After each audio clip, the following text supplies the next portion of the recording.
All right. Welcome to Farm. My name is Daniel Orr, and this is Farm Bloomington, my little gastronome's paradise in Bloomington, Indiana. I'd like to take you on a little tour of the place and show you what I've done with the decor. So come along. So I wanted to get in touch with my inner Hoosierness, and so I went back to my grandmother's quilts and created a modern quilt with some photography that I did. Gretchen Sigmund, a local artist, put it together, and then we had a local quilt maker, Lois Griffith, that sewed it for us on an old tablecloth. So that's the kind of neo-modern quilt, and then we have some old tapestries made with old family quilts. Okay. Now we're in Farm Restaurant, which is open Tuesday night through Saturday, and here we've used a lot of my family's old farm tools from southern Indiana, from Princeton near Evansville, and have kind of hung them in a modern art installation type of way. And I think it really shows the wonderful craftsmanship that those farmers had to make these things basically out of branches and trees into workable, usable tools, and I wanted to honor them by that. In the back we have the pulley installation, which holds kind of a modern light sculpture, as well as a wonderful old vine that we got out of a barn outside of Bloomington. Right?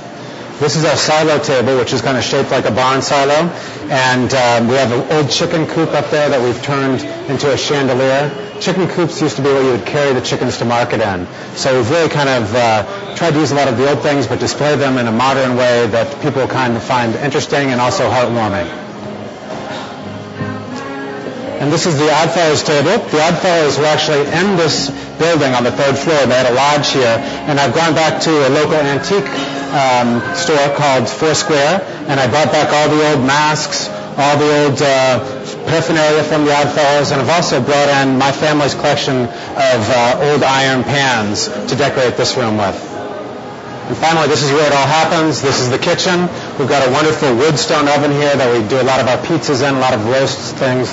Woodstones are amazing ovens. You get that real super thin crust pizza, which is so great. And we're offering that 7 nights a week in the bar with our tapas menu. The rest of the kitchen is decorated with a lot of the old copper pans that I've collected over the years and old kitchen tools. So I think it'll be fun for people to see. Young people will not believe that old people, the older generation used those things, where now we have Cuisinarts and, Vitamix blenders and all these kind of things, but that's the way it used to be done.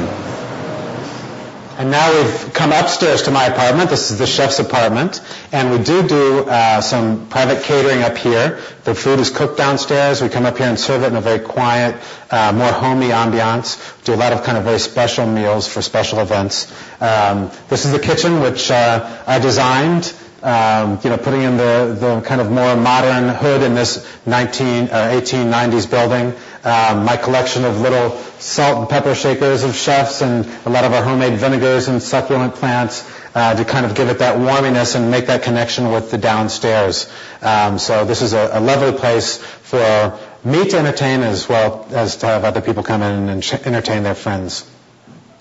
The table is actually from Indiana as well. It's cherry wood as well as the chairs. Old planks of cherry wood. So these are all single planks of old cherry wood from Indiana. It's got about 55 to 60 years of patina on it, so it has a really rich color, and I think it's just a wonderful way to sit around an elegant table here in southern Indiana.